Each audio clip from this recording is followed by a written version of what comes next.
நல்லவர்களுக்கு சோதனை அருள் அவர்கள் அனுபவிக்கக்கூடிய ஒவ்வொரு கண்ணீர் துளிக்கும், ஒவ்வொரு சிரமத்திற்கும், ஒவ்வொரு கவலைக்கும், ஒவ்வொரு துக்கத்திற்கும், ஒவ்வொரு அழைப்பிற்கும், அவர் காலில் ஒரு முள் தைத்தால் கூட அவர் படக்கூடிய இன்னலுக்கும் அல்லாஹ் பாவங்களை அழித்துக் கொண்டே இருப்பான்.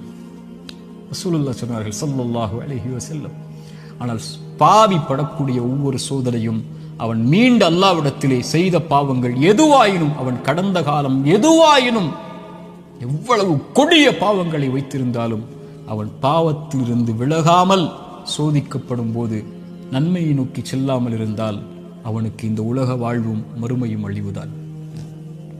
சோதிக்கப்பட்டால் உள்ளத்திடம் கேளுங்கள், நன்மையில் இருக்கிறாயா, பாவத்தில் இருக்கிறாயா? நன்மையில் இருந்தால் இது உனக்கு அருளின் சோதனை, முன்னேறு, வெளிச்சம் உனக்கு முன்னால் இருக்கிறது, நடந்து சென்று கொண்டே இரு, இந்த இருள் நீங்கிவிடும்.